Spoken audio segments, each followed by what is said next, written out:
So we finally named the dog.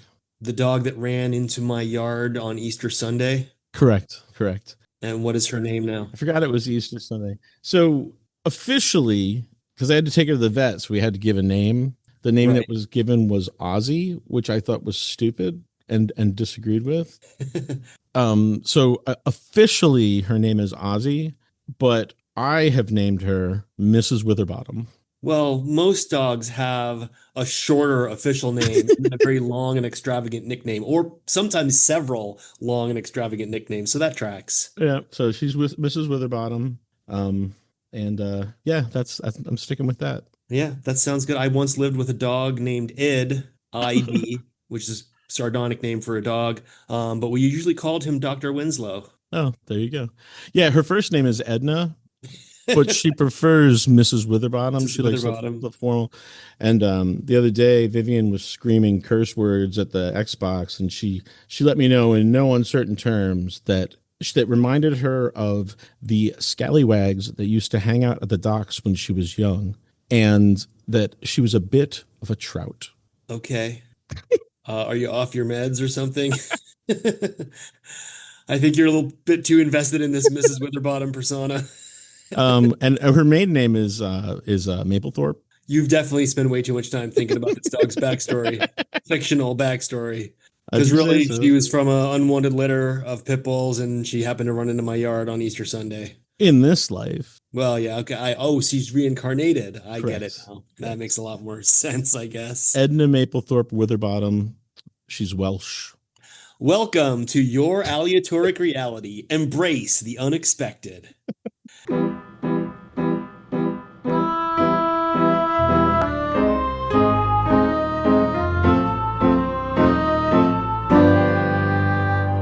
Your aleatoric reality.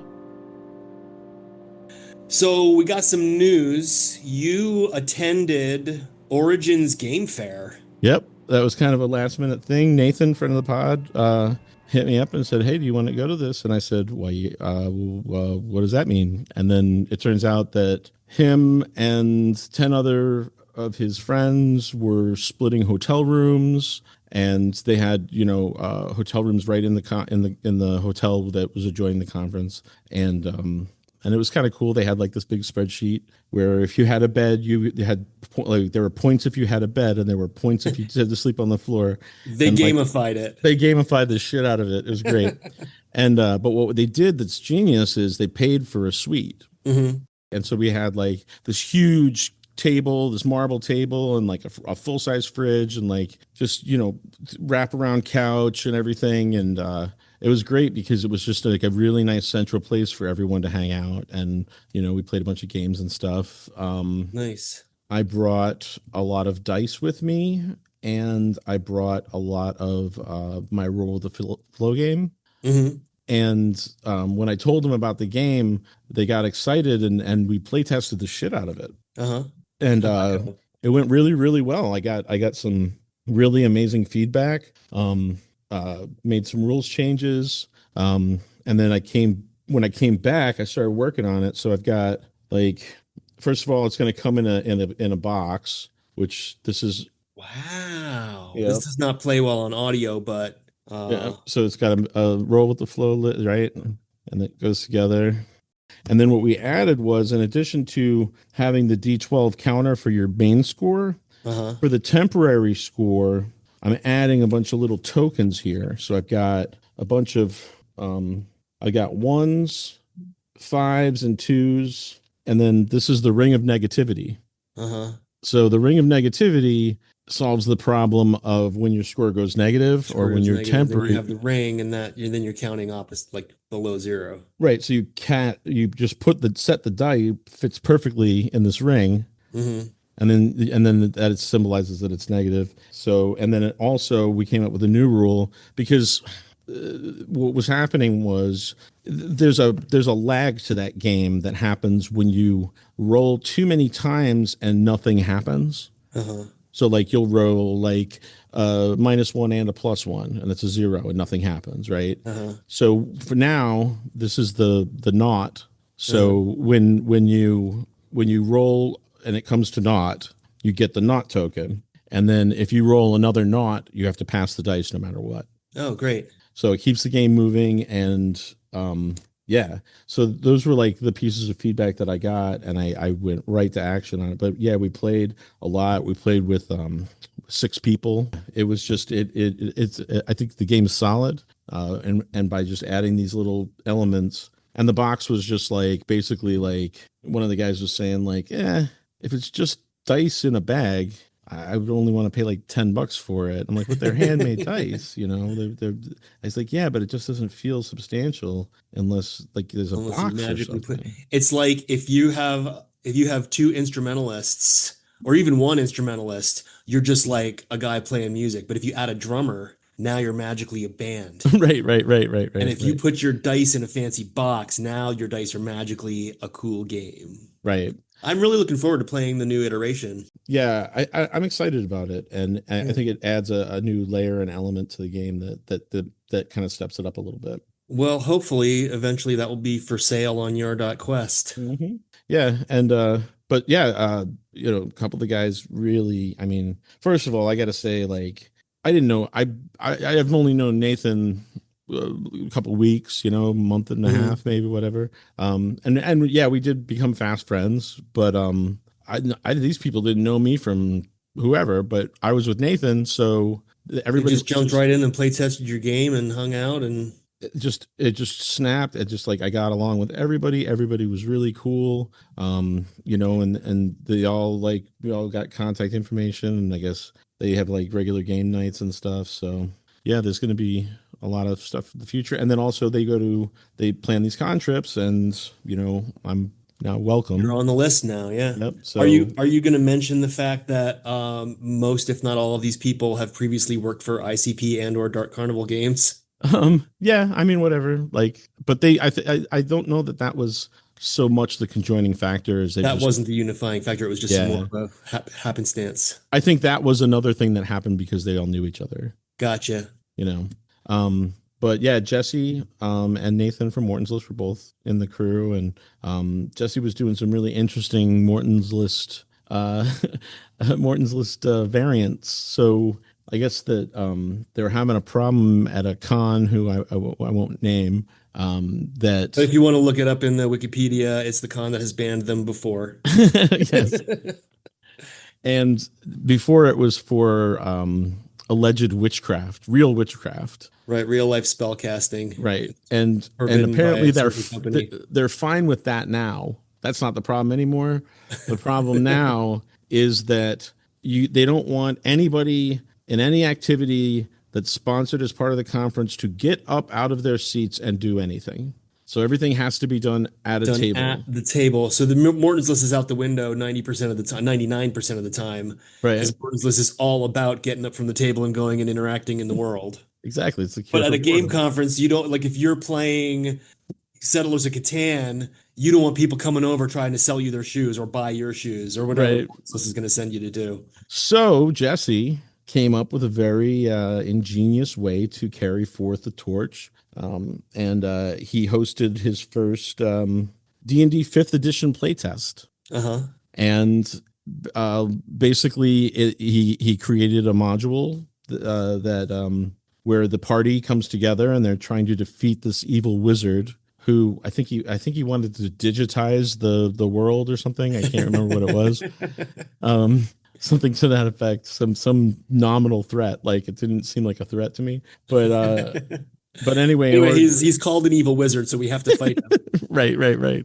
Which I don't know if he considers himself evil. I haven't talked to the guy, but anyway, so what happens is they find this tome, this old book called Morton's List in the game. The characters in the game find a book called Morton's List. Correct. Uh-huh. And they must use this tome to defeat the evil wizard by playing Morton's List. So but instead of like getting up and actually doing it, they have their characters do it in the D&D session. correct. That's crazy. Correct. Yeah, and I guess so he did the first play test there, and several of the people who signed up were former like had done Morton's List at cons before.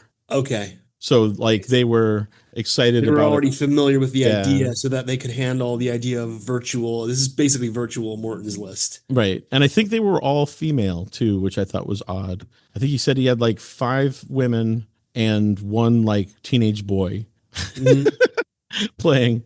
But what That happened is, I would was say that's unusual demographics for a D&D session. right. Yeah. And that Not that it should be, but right. stereotypically speaking, It was unexpected. yeah. Yes. And so he apparently they rolled like something to do with a ball or something, and also slumber party. Hmm. And I guess it was a mutate or whatever.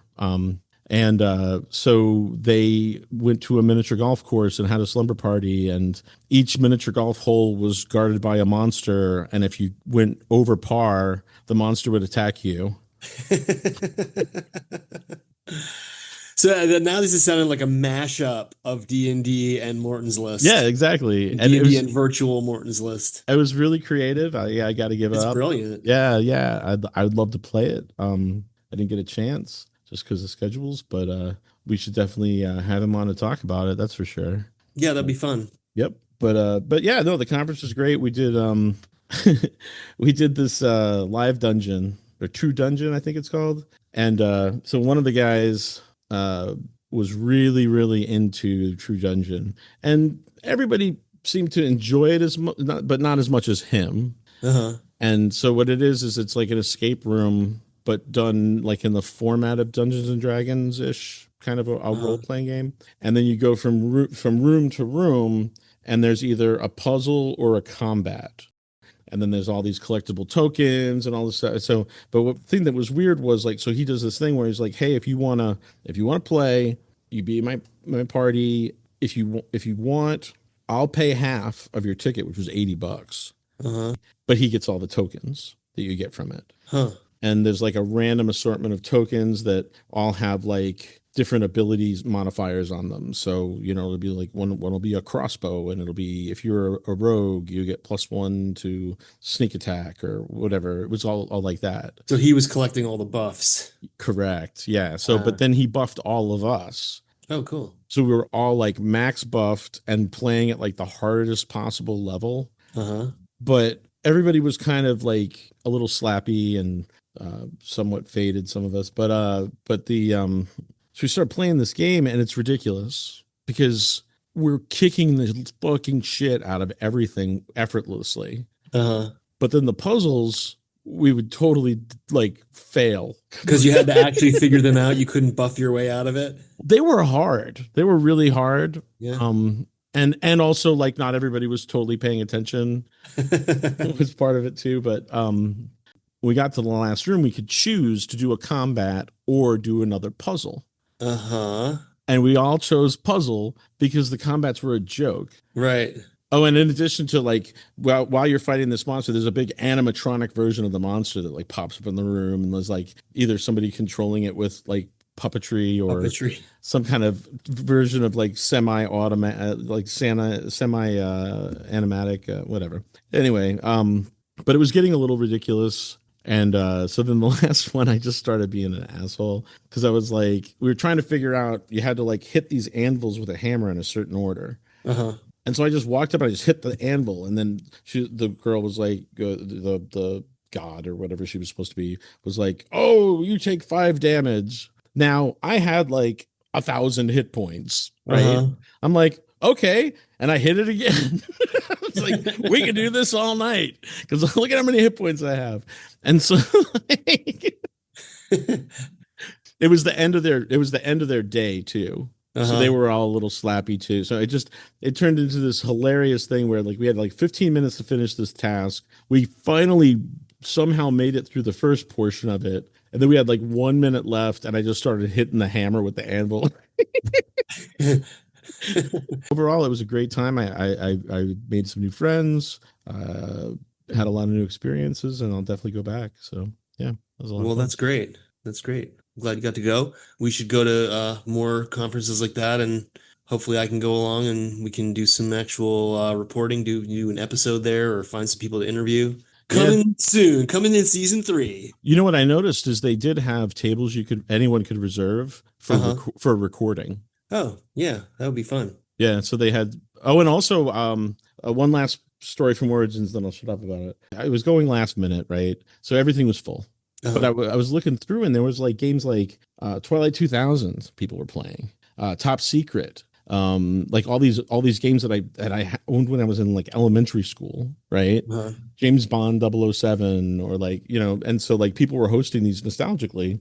And so I started looking through for just anything I recognized, and I saw the game Paranoia, Mm-hmm. which I have owned the source books for forever. I mean, Mm-hmm. I have like three versions of the rules, and I've read through them, and I've never been able to find anybody to play with because everybody looks at it and goes, "I don't know if I can play this." Yeah, so Paranoid, just in brief, if anyone listening isn't aware, it's in the future, post apocalyptic. Everyone lives underground. Nobody even remembers what the outside is like. Everything is run by a giant computer that has been hacked and manipulated over the years, and is somewhat paranoid and crazy. And it is illegal to be a mutant, but everybody's a mutant, so you have mutant powers. And everybody, it's illegal to be in a secret society, but everybody's in a secret society. Uh-huh. And so you have like secret society missions, and you can actually have mutant missions. So anyway, I saw this and I was like, I have to, this was my goal. I have to play Paranoia. Mm-hmm. And so it was Friday. All the sessions were full, all the previous ones. And then I was like, you know what? There's a 9 a.m. session. I'm going to get up at 8:15 or 8:45. I'm going to just throw my clothes on. I'm just going to go over there. Mm-hmm. And if I get in, I get in, but I figured it's early in the morning. Somebody's bound to not show up or whatever. Right. So I go there and I walk in, and the guy's like, "Oh, do you have a ticket? Can I help you?" I was like, "Yeah, I don't know. I was at work, and the computer just told me to report here." Uh-huh. Which, if you don't know Paranoia, that's kind of from the game where this insane computer just gives you orders and it punishes you if you don't do whatever it says, and what it says is usually crazy, right? Right. Yeah. And so he just thought that was the best. But so luckily 2 people didn't show up, and there were 2 of us that had just shown up when we're hoping for slots. And then, Well, that sounds like fate to me. Fortuna at work. yep, exactly. And then 20 minutes later, this couple walks up like, "Oh, is it too late to play?" And the guy, the GM was like, "Yeah, it's too late to play." Well, they snoozed and they loosed. Yep. But that was fun. I never played that game before. And I will definitely play it again. It was a good time. And now I think What's the minimum number of people to play that game? You could play it with 2. Can you play it without a DM No, or a game you'd master? just be, it would be a computer heavy episode. Well, I'm thinking because one of our possible episode formats is to play a game. Mm-hmm. So when we roll for game, we should definitely put Paranoia on the list. Yeah, I'll have to get a module or something, but Yeah, it was fun. It's got a great sense. The game has a great sense of humor, and you intentionally get killed. The DM absolutely intentionally kills you. One guy just barely evaded death, and then he was killed by the shuttle returning the clone that had just been killed. So you're gonna die in this game, Yeah. but it's also gonna be funny. But I was the leader, and part of my equipment, I had a red leader hat. Uh-huh. That was really the only thing I got special for being the leader. But what I would do is every time somebody would be like, "Hey, I think I'm going to go over here and check that out," I'd be like, "Hold on, before you do that, I want you to go over there and check that out." But I would always repeat the sentence exactly as they said it. That's great. And yeah, it was so I am the funny. leader. Yeah, and then like I had some fun with it. Like we had like 400 credits to spend on gear for the team, and I just bought stuff for myself with all the money. We were gonna go down into a sewer, so I bought myself a hazmat suit and a gas mask. And everybody was like, "Oh, what about us?" And I'm like, "Oh, hold on. You guys can each have some nose plugs." Nose plugs. And we got this huge gun from R&D that was a really powerful like arc laser or something like that, but there was no power supply for it, so you had to have it plugged in. But it could only be plugged into this one plug in the R&D office. So we had like this really, really long cord that we had to. Fun. It was good. It was a good time. It was a really good time. So yeah. Anyway. All Yeah. right. Well, we should get to the episode. Yep. Because last time we rolled for a guest, and rather than rolling one of the guests that we had already recorded, you insisted on putting other on the list, and we rolled that. So luckily, we had somebody that we'd been trying to get on the show for a while, who ended up by chance being available on short notice, Mhm. and that is Donn Stroud. Yep. I've been with Donn since the 90s. And he is the founder of Psychoda Press, which is a publisher of RPGs. He's done a lot of work in the RPG Mhm. sphere, working on modules and supplements for other existing game systems. But his Psychoda Press is for his creations, such as Lesser Key to the Celestial Legion, The Forgotten Rites of the Moldering Dead, Bestiary of Ruination, Apparitions, Spirits, and Hauntings. He's into medieval horror, as you'll hear. We talk a little bit about horror films in the interview. But kind of his flagship, I would call it his flagship product, is Ruination Pilgrimage, which is a game that Damon and I have played, which is based in the medieval angle, where you're pilgrims and you have to deal with a lot of demons and evil, like abbeys that have gone to the dark side and fight demons and stuff like that. It was really fun. Yep. We talked to him about that, and so we're real glad to have him. Here's our conversation with Donn Stroud.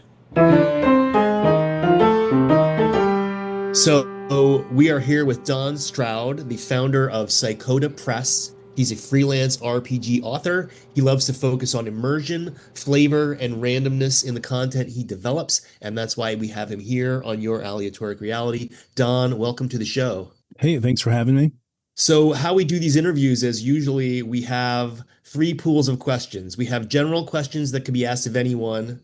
We have questions that we've specifically written for the guest. And then we have questions that I call the fight questions, which are usually guaranteed to get objections from either me or Damon, depending on. And so we take a random amount of questions from each pool, and that's the, Hot Wings has the hot wings. We have the random amount of questions. That's our gimmick. Yeah, Donn, do you have a D4 and a D5 handy? I can grab one. A D4 and a D5. That's all you'll need. Yes. Let me open this, because I don't know where my big bag of dice went. Oh, it's a nice sound effect there. You like that? Oh, the pop. Fresh dice. I have a D10, which I will half, and a D4. Right on. So we're going to have you roll, whenever you're ready, Yep. a D4 and add 2 to it. 5. 5. That's great. 5 is with the 2 added. He's a DM. He pre-math. 4, yes. Cool. And then I will have you roll a D5. 4. A 4. And then one more roll of the D5. A 1. A 1. Okay. So we have 1 generic question, 4 fight questions, and 5 Donn-specific questions. That's a really good. Wow. You got a really good. Your dice are kind to you. They usually are. Excellent. Then the last step I have to do, of course, now that I've selected the questions from each pool, I have to randomize them one more time, so we're not asking one group of questions at a time. We're going for the random theme.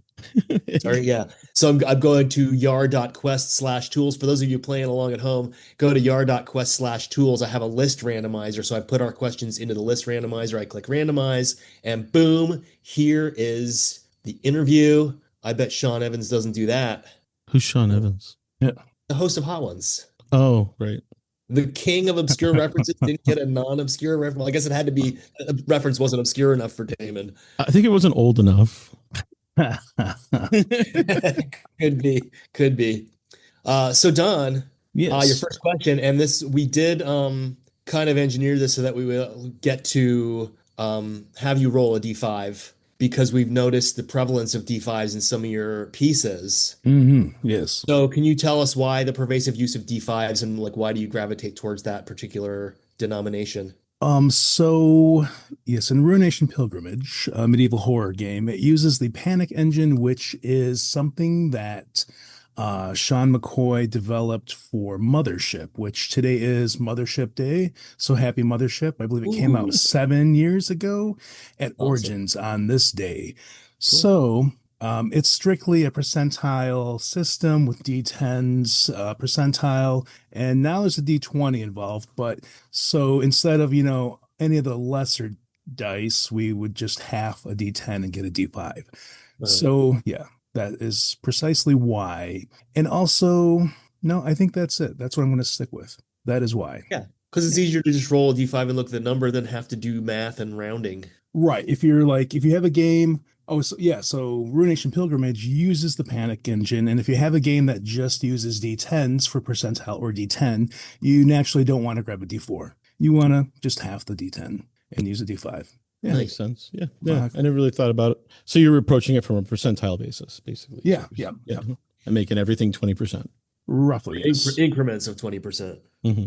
Cool. So, what was the inspiration for Ruination Pilgrimage? So I've always liked angels and demons, but there is an actual specific answer to this question, and it is I read Between Two Fires, a medieval horror novel by Christopher Buhlman, and it takes place in like 1490 or so, 1480 in France. And it's got plague, it's got demons, it's got angels, it's got, this disgraced knight, nearly defrocked priest, and this little girl like traveling around France. And I encourage everyone to read it if you are into medieval horror, which, Yeah, that sounds awesome. yeah. So it was specifically that. It wasn't like you read that book and then you were inspired to create the game. It wasn't, hey, I'm going to create the game. I just read this book. You know what I mean? Like, Right. Yeah, so I never thought that I should create a new system, even if it's essentially a mothership hack. I was like, no one needs to write a new system. I read the book. I'm like, man, I was so inspired. And there wasn't really a lot kind of going for that vibe back then. Now it seems in like the last, when was that? Was that 3 years ago, 2 years ago? There seems to be more now out there. But I think that might be due to like Dark Souls kind of style, that kind of vibe, maybe. I think they're probably just copying you. Oh yeah, of course. And by that, do you mean medieval horror or horror? Like specifically medieval horror. Gotcha. Because I can't really. When you Google medieval horror, now you can find a few more books. But back when I read Between Two Fires, and I think that book might be at least 8 years old, maybe 10. That was all that would come up for a while. And then there's like this Howls from the Dark Ages. It's a compilation of short stories that kind of focus mostly on medieval horror. Okay. Yeah. And I've always loved horror, of course, like movies, not so much books, but there's no good reason for that. I mean, if you want to count like the weird horror of like the 1920s, 30s, 40s, all that Lovecraft stuff, then yeah, I always like reading that. So, I mean, I would say for sure that horror lends itself more to a visual medium. Yeah. I mean, you can't get a jump scare real good in a book. No, you can get like a twist, and you're like, whoa, I didn't see that coming, but it's not like your heart's not really pounding. Right. Do you go for the jump scares, or do you prefer like the slow building tension? Oh, I like atmosphere, tension, slow build. Something like I think Hereditary is a good example of that. It's just like ratchet, like slow, ding, ding, ding, until the last 20 minutes, which you're like, holy crap. Yeah. What do you think of Midsummer? Oh, it's probably one of my top 5. Yeah. Which one did you see first? I think I did see Hereditary first. I saw it in the theater. Yeah. There's that scene, and the whole theater, like there was a collective gasp and then quiet, and then you hear someone crying, and then just like kind of like sniffing, and then someone starts sobbing. It was so great to see it in the theater like that. I felt like Hereditary and Midsummer were very similar plots, they kind of like reminded me of each other in like a parallelism kind Yeah. of way. And I find that people who saw Hereditary first will cite that one first, and people who saw Midsummer, which I saw Midsummer before I saw Hereditary, Mm. I want to say that one first. But they're both very good films. Yeah. Yeah, the only horror movie I mean, I've not seen many horror movies in the theater before, especially in a packed theater. Mhm. But I did see Blair Witch when it first came Oh, out yeah. Yeah. in the theater, like, and that, you know, it lost so much impact after the fact. But when I saw it like opening night, I don't remember why I just happened to go, and it creeped me the fuck out. Oh, yeah. Yeah. I Yeah, well, mean, a lot of people believe that it was a documentary instead of a fiction Right, because yeah. it was marketed that way. Mhm. yeah, no, and I didn't really know much about it. I just some friends were like, "Hey, we want to go see this." I'm like, "All right, cool, let's go check it out." And then yeah, it just but then after the fact, like after it became part of the zeitgeist or whatever, Mhm. it was just kind of dumb and silly. Right, Like right. it's so weird how that happened, Yeah. you know? Yeah, because everyone kind of, they were aware of what was going on, and then so many people copied it. And Mhm. but yeah, I remember talking to people, and like there were people having panic attacks, like they were flipping out. Yeah. Yeah. Well, yeah, we happened to have a tent set up to dry in the backyard when we came back from the movie, and that wasn't great. No, I bet.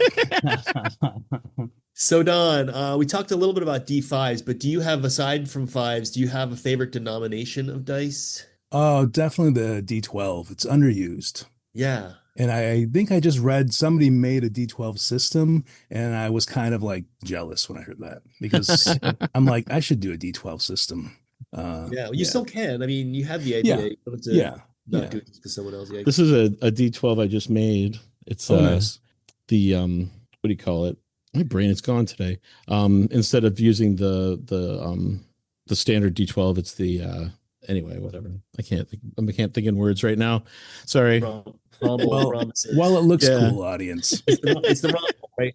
Promise Yeah, the faces rhomboid. instead of, The rhomboid D12. Thank you very Oh, much. yeah. Okay. But Yeah, I this is a was rhomboid going to say D6. what I love about the D12, back to Don's point, what I love about the D12 is that it's a regular polyhedron, but it's pentagonal faces. Hmm.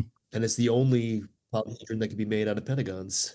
Mm. Whereas, you know, if you get triangles, you can a lot of different polyhedrons out of triangles, Yeah. but pentagons, that's the only one. There's some that use So- squares and pentagon. I can't remember which denomination that was, but That's a soccer ball. That's a soccer ball, David. yeah, pretty much. All right. Yeah. You're up for the next question. Oh, sorry. I am ready. What's the best piece of advice you've ever received? I've ever received. Interesting. I think I just received this recently, like, because I really have a problem marketing my stuff, right? My books. I just don't like to do it. I feel gross.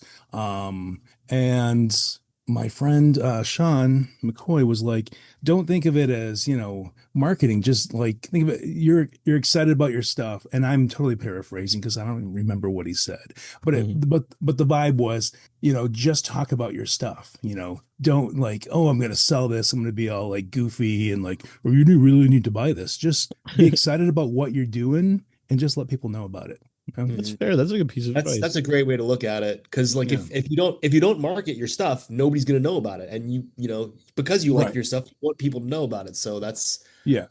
I I mean, that's you a good can, healthy way to yeah, look at it. you can like drop the greatest book ever, and if people don't see it, they're not going to buy it. They're not going to even know about it. Mm-hmm. Right. Yeah. And then there's the inverse where it's like people that only market themselves. Right. And I think that's what spoils it for the rest of us. Mm-hmm. Is you think of that guy, you look at their Facebook feed or whatever, and that's all it is. Right. So yeah, I feel that. We also suck at marketing. Yeah. And well, I mean, it's hard. I did a podcast many, many years ago, and it is hard to market a podcast because, first you have to find the target audience. It's not just like, oh, you like RPGs. No, it's like, oh, you like to listen to people talk. Mm-hmm. Like where do you even go with that? It's tough. Right. I think, I think the approach is that works for most podcasts is either have very famous friends Mm-hmm. and have them on the show all the time, Yeah. or be a famous person yourself, or to just persist until finally somebody figures it out. Right. Yeah. Yeah, you've There's a lot yeah, to be said about persistence. yeah. Yeah. So Don, do you want to talk a little bit about like specifically randomness and how you incorporate it into your content? I know it's a very, Um, very broad question, but no, I do kind of like, all right, this is, man, randomness. I do love randomness. I like, especially like, it's almost like a mini game, when you're kind of planning your session, this, in a role-playing game session, you're planning it. You're just using, say you're using the old first edition AD&D stuff. Hmm. Like part of that whole rolling the monsters ahead of time, rolling the rooms, like that mini game.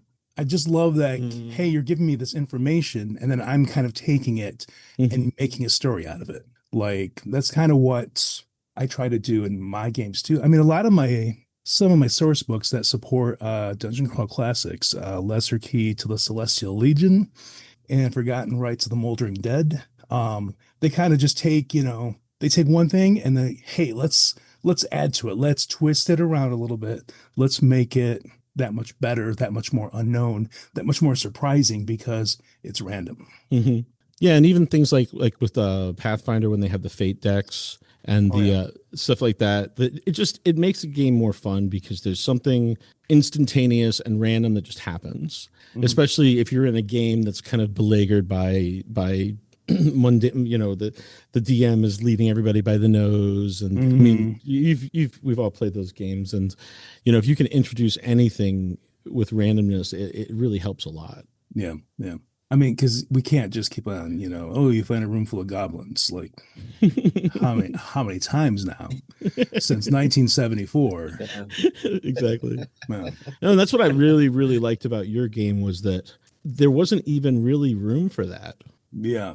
I mean, it was a little complex to get into at first. I don't remember what my hangup was. It's been a minute, Hmm. but once we got rolling in it, I said, let's just start playing. Yeah, yeah. And then once we started playing, it really gelled quickly. And it was just like, oh, he's not leading me by the nose. He's leaving space for interpretation and storytelling and, Hmm.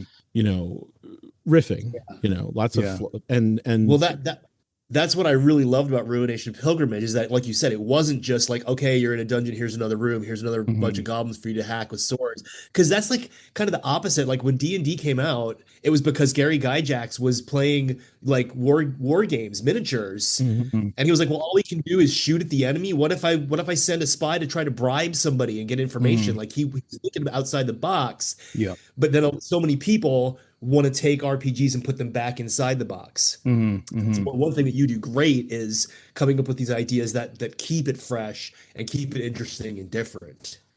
And my follow up to the randomness Yeah. question is, you said you love randomness, and I'm wondering if you uh, take that outside of the realm of game at all. Like one of the things that we talk about is like making decisions with dice, like roll for what to get off the menu and that kind of thing. Hmm. What other areas of life do you see or involve randomness in?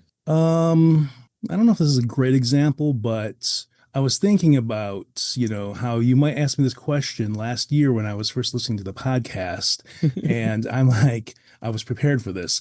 When I'm driving to work, like, yeah, I go down Ellsworth every day. Unless I don't, like, I'll be at a light and I'll be like, oh, this light's taking too long. I'm like, hey, what if I just go this way? What if I just go this way? And then I'm going to kick myself when I get in some crazy accident. I'm like, I should have just gone the way I always go. But I don't want to go that way, I just want to go wherever I want to go and still get to work, unfortunately, on time. It'd be Right. great if I actually had some epic adventure some day, like I went this way and my life changed. Hasn't happened yet. Or I went this way, and that day, the way that I always went, the train derailed, and I Right. would have died or Right. I something. saved myself by Yep. being a little random. There Yeah. you go. Nice, nice. Yeah, I love that. I just pulled up your book, and I was just looking at it because I haven't looked at it since we played it, and the Hmm. artwork, especially the etchings vibe to it, is Yeah. just so Yeah. beautiful. But yeah, So yeah, the that whole. was Oh, go sorry, ahead. go on. No, no, please. All right. So that was Adam Foreman did the art on all three of the books. It was kind of like a bundle kind of deal. And Adam has been he's been around Ipsy forever. Mhm. Did a lot of tattooing. That was, I think, how he broke into art.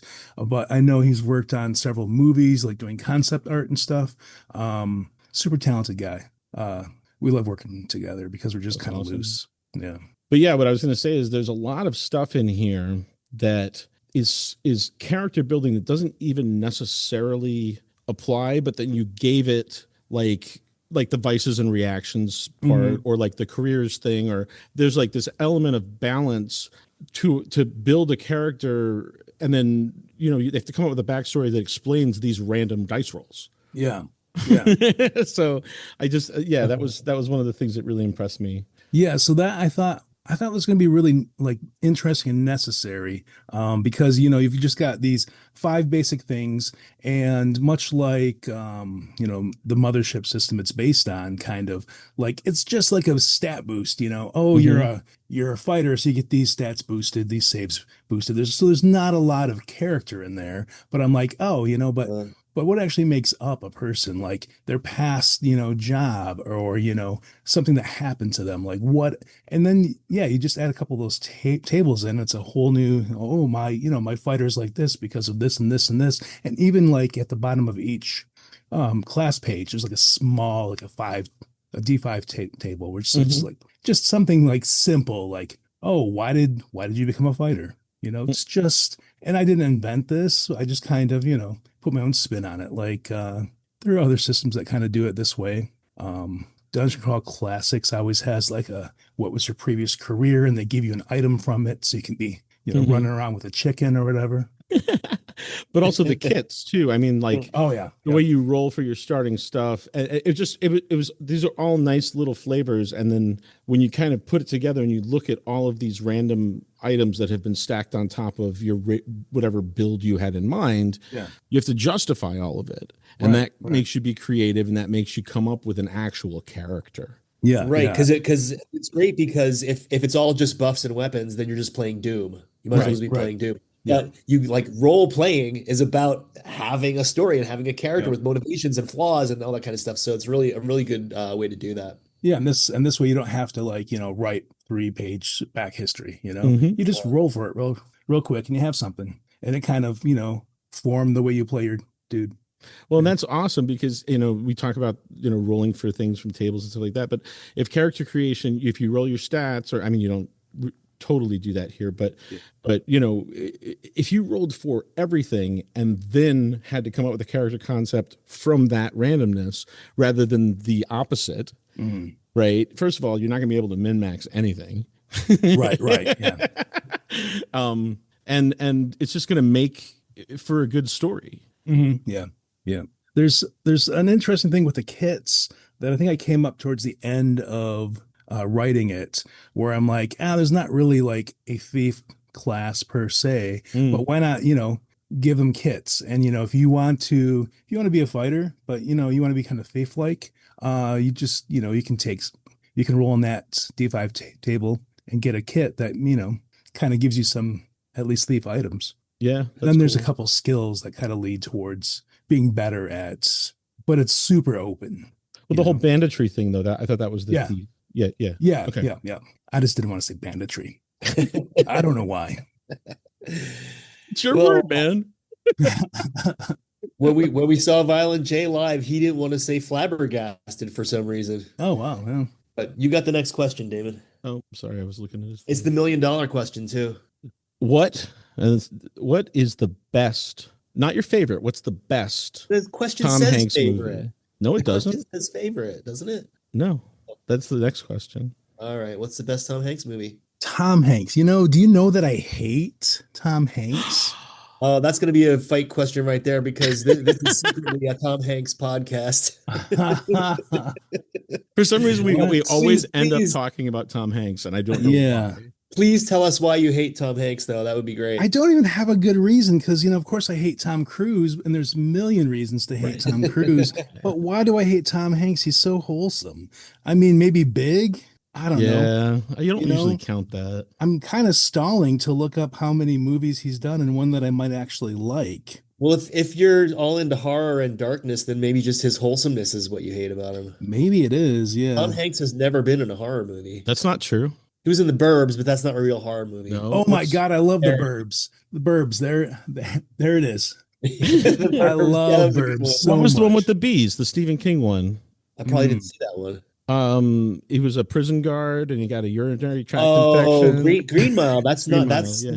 That's a fantasy. That's not a horror. I Really? know Hmm. I know it's Stephen King, but that's one of the rare Stephen King books that is not a horror, like Shawshank Redemption. Hmm. Yeah, I'm going with the Burbs. Love that movie so much. Yeah, it's a good one. Mm. I All still right, say well, bachelor okay, party. we're apparently into the fight question section because the next question is, who is your favorite Beatle? I hate the Beatles too. I don't hate the Beatles, How can you hate the but they're so Beatles? stinking overrated. Yeah, sure. I mean, Overrated? overrated. Oh Oh, man. This is a tough one. Oh, what's next? I can't even imagine what's next. I hate everything. All right, favorite Beatle, man. I guess Harrison because he was so I don't even know anything about him, right? so less to hate. And he played guitar, so yeah, I like guitar. Here's a funny story about the Beatles. When I interviewed at Tower Records back in the 90s, Mm. which may be where I know you from, I'm not sure, or just around town, but That and footprints, yeah. oh, footprints, yes. I like there was a questionnaire and I couldn't name the four Beatles. I was, by what, 20 at that point. My mom loved the Beatles. I named two, I think. And the manager was like, it was Tom at the time. He's like, you can't name the four Beatles. I'm like, no, I don't really like them. Well, your other answers for some of your favorite bands, I don't even know who those are. So I'm going to give you the job. I'm like, sweet. And I think it was You won something for obscurity. yeah, and it wasn't even super obscure. It was like Super Suckers and maybe Cows and New Bomb Turks and Yeah. maybe Bad Religion. I was grooving on those bands back when I was 20 in like 94 or whatever. I Yeah. saw the New Bomb Turks a couple of years ago, actually. Oh, really? Yeah, they opened for Reverend Horton Heat. Oh, I saw Reverend once. Yeah. They did not have their former energy. Well, they're old. I know. It was kind of weird. All right, Don, here's another fight question for you. In true randomness fashion, all the same topics got grouped together. Yeah, right. What metal band is better than Slayer? So many. I mean, I do enjoy Slayer, but I mean, we've moved on so much. I mean, like which genre? Like, I love Behemoth. I've seen them three times maybe. I think they're great. They're theatrical. Yeah, it's They're a probably little more doomy, though, no? yeah, kind of symphonic black metal, I guess. Yeah. But if you want to say doom metal, of course, the Sword is great. Oh, Sword. Yeah. Even Candlemass, like different vibe. I like them better than Slayer. Have you seen Belphegor? Oh no, I mean I know the name, but I haven't seen them. Yeah, I saw them in Detroit. They were pretty good. Nice. Yeah, Yeah, I'm there's not- so I- many great metal bands that are better than Slayer. Sorry. There's so many bands better than Slayer. I I would say mean- all of the bands are better than Slayer, but that's a Yeah. fight question for Damon, really. Slayer was my first concert. It was Slayer, Megadeth, Anthrax, Ooh, that Clash of was Titans great. in '91. Yeah, Yep. yeah, it was. Was it with Public Enemy? No, I think Part was of that leg was with Public Enemy, wasn't it? Oh yeah, I think the one we had in Pine Knob was it was Alice in Chains. Mm. Like before people knew who they were, so they were booing and saying, "Get off the stage." I'm like, this is pretty cool. So it was like, yeah, it was like the popular bands that aren't Metallica tour. Right. It was Clash of the Titans. I Yeah. also don't love Metallica, but whatever. A different Yeah. show. I don't Yeah. either. I would pick Megadeth over Metallica for sure. Oh yeah, Megadeth. Yeah. Hmm. All right. fair. So, what project would you love to do but you haven't yet for some reason? Like RPG wise. Just as written. We probably It's meant it written. RPG wise, but you could answer it however you choose. I really so I have in mind this man, what like age is that? Like kind of like not like Gilded Age, but like I have this idea for like Frankenstein monster-esque era. Oh Like yeah. and I have notes on which classes I want to throw in there and just that like kind of like gas. I don't know if it's Like I don't- pre-steampunk. Yes, yes. Yeah. Like Yeah. what, like gothic horror. Yeah, gothic horror. Perfect. Yeah. Yeah. Yeah. That's That'd be kind of awesome. the Lovecraft stuff is right in that area, but it doesn't go there. Yeah. It never really Well, goes. Lovecraft is later because like didn't Frankenstein come out in like 1895 or something like that? And maybe even earlier. It was like the first, wasn't it considered like the first horror in sci-fi? Yeah. Like before, Yeah, like definitely. even before like what's his nuts? Yeah. No, 1818. Yeah, it was It was early, early. 100 years before Lovecraft. Yeah. Yeah, for sure. It's not Yeah. Lovecraftian at all. Well, no, but I meant the setting of Lovecraft. But Lovecraft is turn of the 19th century, right? Right, Yeah, right. he was writing in So the 20s, I yeah, think. you would take 100 years there, and just have like, and I love all those old like, one of like Hammer films, or not even Hammer, but like the werewolf, Dracula, Mhm. Yeah, yeah. yeah, Universal yeah, monsters. yeah, mummies. I love mummies. That would be I could see that being very fun, especially if you had like an inventor class, Yeah, yeah, and there's the like, what is it, Tinkerer, I think in Pathfinder that yeah, kind of leans that way. It yeah. goes with like the gnomish inventor type, Oh yeah. you know, but they tried to make it into like a full class. But the problem was it wasn't very spontaneous. Right. It's like you have to go work on this for 3 years. Yeah, yeah, yeah. I'd shake it up a little more, make it a little more random, make it crazy. So that's something that I do want to do. There's, I could actually go on for a long time about things I want to do, but I think let's call it good there. Yeah, great. You want to wrap it up, Damon? Well, yeah, because the next question is kind of the same question again, but it's slightly different. Maybe you'll have a different answer. Mhm. Is there any hole that you see in the current state of tabletop RPGs that you would love to try and fill? That is interesting because people seem to be filling these holes really fast. Yeah, right. Yeah, which is also like great. Like if you look at like the zine scene, like people can just drop like the weirdest stuff. Like, oh, this one you play as a snake. This one there's bonker stuff out there. What's the one like horse girl or something, or like you turn into a horse. Oh my they're god. they're like, so I couldn't even find a hole because I know all the holes that have been filled, because I keep an eye on these kind of things. And yeah, oh, you know what, no, I actually do. I don't know if someone's filled this yet. I can't stop saying fill the hole. I hope this isn't a child-friendly show. It's not. No. I say fuck all the time. Like power armor type RPG, like John Stakely's Armor or Starship Troopers, So like mech Forever type War stuff, or like the full mech type, or like just powered No, armor. not mechs, just power armor, and like things you can do with that. I don't know if you've ever read Armor or even Forever War. Like those are two of my favorite books. I think you should check those out For sure. Yeah.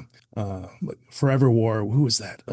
He was in Vietnam like as a reporter, and then he came out and he wrote this book about like the absurdities of war, but it's set way in the future. And they're going out to these wormholes to jump, but the faster you go, time slows, and the time dilation. He gets back to Earth 80 years later, and then 120 years later, and like Earth is just moving on, and they're the same people, and the social changes, and they're just like the same grunts that are going off to fight these aliens in their power armor. And if you fall down wrong, there's like pretty much a nuke on your back, and it'll just blow up. Oh wow.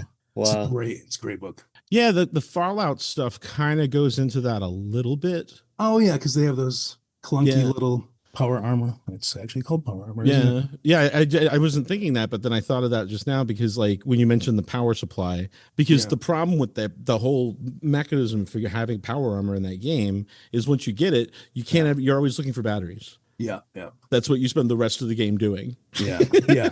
Because you're going through them, and of course, you can get a couple perks and like Fallout 4 to kind of make them last longer. I was set on 89 once, like 89 power cores. So I was always wearing that suit, and then I started over because I'm like, I feel too powerful. I want to be weak again, and like, why not just take the suit off? Yeah. Well, but they're all crippling. I mean, they're so clunky, and like there's no agile suit. Right. Yeah. which Yeah. I always kind of wanted to see somebody do because it could be done. You could amplify the muscles instead of amplifying the armor. Right. Yeah. Yeah. Yeah. Yeah. Like, so I actually did start making notes for this once, and I had like some sort of like, stealth variety and like a one that had a bunch of attachment points for like big guns. Mm-hmm. And it was fun. We played it once, and it was just like if you had one of those suits, you're just throwing like a handful of dice for the damage. It was Wow. yeah. Because I But mean it, you're like shooting missiles, right, Yeah. right. I mean, I think if I was to make a character for this game that doesn't exist, it would I would go full stealth, full ninja, Yeah. and just like shove bombs up everybody's ass and leave. Yeah. You know, I mean, they're slow, they're tracking. None of the guns are even fast. Right, right. They might be firing fast, but Mm-hmm. the faster you fire, the lower the accuracy. Mm-hmm. Mm-hmm. Yeah. So, I mean, I think that I would definitely go just like I would go invisibility. Yeah. Yeah. I mean, you could totally have some sort of like, refractor type, so people just didn't some kind of like, predator style. Mm-hmm. Yeah. I think it'd be a cool game, and I would like to do it. Yeah, it would be. I think the biggest challenge there would just not doing Warhammer. Right, because of the Tau suits Yeah. and some of the Space Marine getups. Yeah. I Yeah. mean, that's kind of true of any like kind of dark gothic fantasy sci-fi, It's like Mhm. it's gonna feel like Warhammer 40K, which I have a huge secret. I totally tapped into that like Warhammer vibe to do Ruination Pilgrimage. Like, I mean, like I would have never thought chaos. that. You know how chaos can just erupt, like especially in like the fantasy version, but Mhm. also the sci-fi one. So I'm just like, yes, I want, to be walking into a marketplace and like some old lady's like, ugh, and she just starts like twisting and like, "Rah," like Nice. it's totally like chaos. Yeah, Yeah. totally. I didn't think about that at Yeah. all Yeah. with the correlation because I'm thinking about demons and I'm thinking Right. about that kind of stuff. Right. But yeah, the way that because that's kind of what the chaos element of Warhammer is. So, Don, is there anything that we didn't ask you that we should have, or otherwise said, is there anything you want to plug or promote? So this is timely. I have the very first official Psychoda Press zine to support Ruination Pilgrimage coming to Kickstarter probably next week. And for people who aren't live right now, what that's like maybe like June 18th, June 20th, next week sometime. Or if this is past that in the future, I know how podcasts work. Um, yeah, so it's out there now. Yep, it Uh, is. It is. How long Probably is on It is. Kickstarter. how long does Yeah. that Kickstarter go for? It's going to go for 30 days, I think, and it is People going can to. get it on the tail end because this episode will probably come out on July 4th, Oh, cool, cool. that week. Yeah, But yeah, I don't know if we're doing the same day for season 2, but it's irrelevant to people listening because they already know what day it's out because we already rolled for that and 2 episodes are right. already out. Yeah, But yeah. yeah, So it it'll should be about 3 weeks till this episode airs, so that perfect. Kickstarter should still be going on. Yeah, And I then- think I'll launch on the 20th, so it'll probably go till the 11th. Okay. Great. Yeah, Cool, cool. of July, and it's going to add an initiate class which uses demons to you host a demon and then you can kind of tap into its power and cast a spell. Like Oh, that's going to be the yes. only spellcaster so far that I'm going to allow in official stuff. And then the entertainer class, which is going to break down into 8 different entertainers like juggler, animal trainer, Love it. tumbler, and then some extra demons, maybe some stuff. I mean, I say maybe. It's pretty much written and laid out, and all the art is there. I've been working on it for like the last 9 months, maybe, like a little baby. Awesome. Yeah. That is wonderful. I'm super excited about So wait, that. so are you saying as a figure of the church, you can you can tap into the demon's power and use it against the demon, or is it specific to Yes. certain demons? No, so the Initiate of Reliard, I think, is the chapter of the Knights that is known to I'm talking like this is a real thing. I just, whipped it up. So there are four orders of the knighthood, the big orders, and I believe it is the Reliard faction, aka Knights of Secret. I don't know if that's taken. They have like deep dungeons where they experiment more instead of just purging demons. Are like, hey, we can use these horrible powers for good. So the initiates, especially skilled, they actually don't just tap into the power. They become possessed by a demon, then they have to control it and put a binding tattoo on it, and then they can, if they roll well enough, bring that power out and Oh, cast wow. a stream of fire. That's awesome. That is awesome. That sounds just, it's like a reverse exorcism. Yeah, yeah. Yeah, and if you critically fail a roll, which is double digits, like 33 under your power, and then you roll poorly on the charts that says, "Hey, what's going to happen?" The demon will rip out of you and you run Oh. away, cause a wound. If it's in your arm, it's going to be like a bloody mess. Yeah. Oh, but just rip out of not like a skin suit. Right. You'll still be, well, maybe if you a jerk, what do I call them? What is the game master in Ruination Pilgrimage? Doesn't matter. Steward. If you have a jerk steward who's like, oh yeah, that demon was in your chest and it ripped out, like you're probably dead. Wow. Yeah, that might suck. That's crazy. That sounds awesome, Excellent. Don. I Yeah, look that forward to sounds checking that super out. awesome. I'm excited about that. We will get us that Kickstarter info. We'll put it out on our channels. All right, Donn Stroud from Psychoda Press. Thank you so much for joining us. It's been a pleasure. Oh yeah, it's been great. This is a lot of fun. Maybe we'll do it again someday.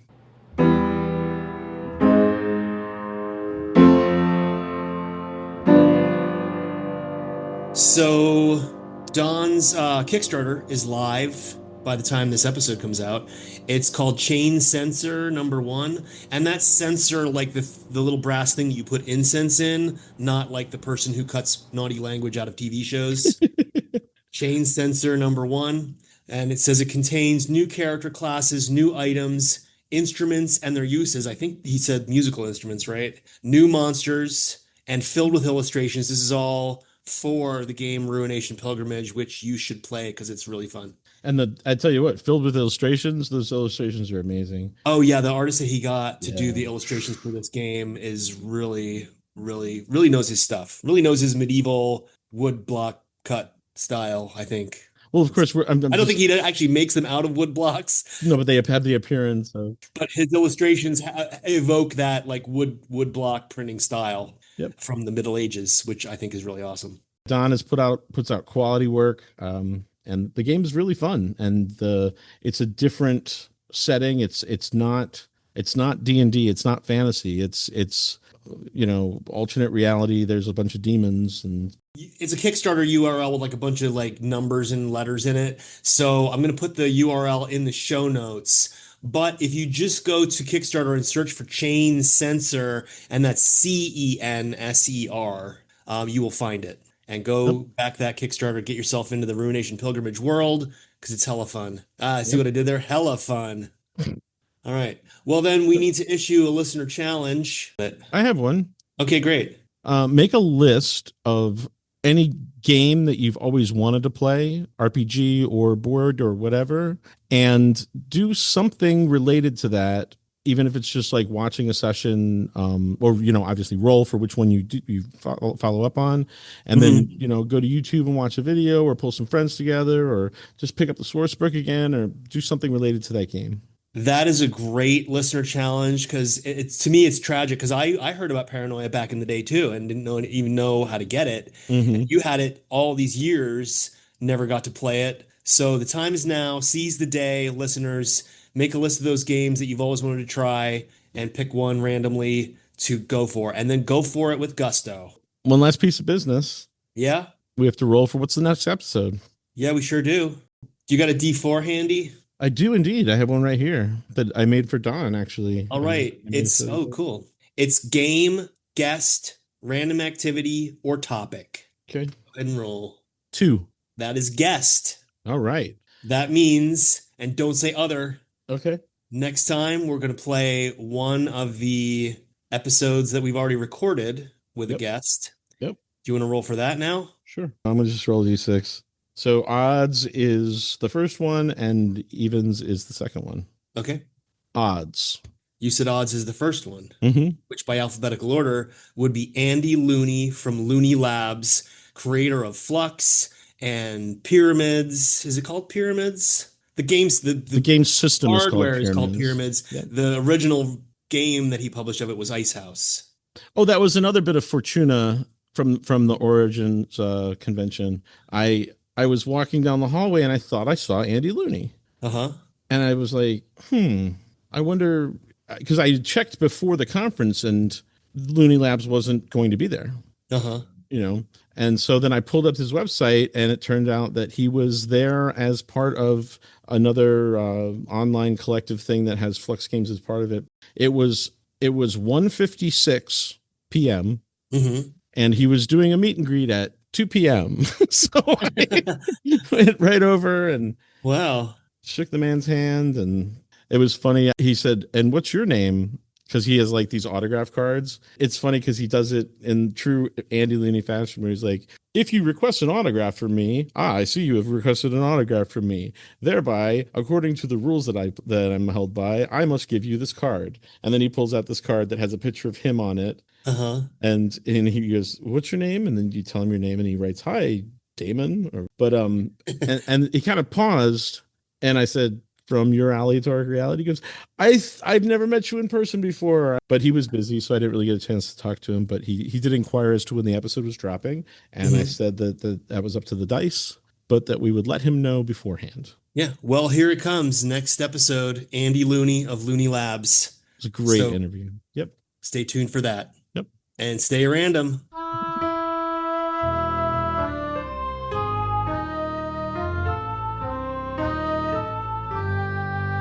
Your aleatoric reality.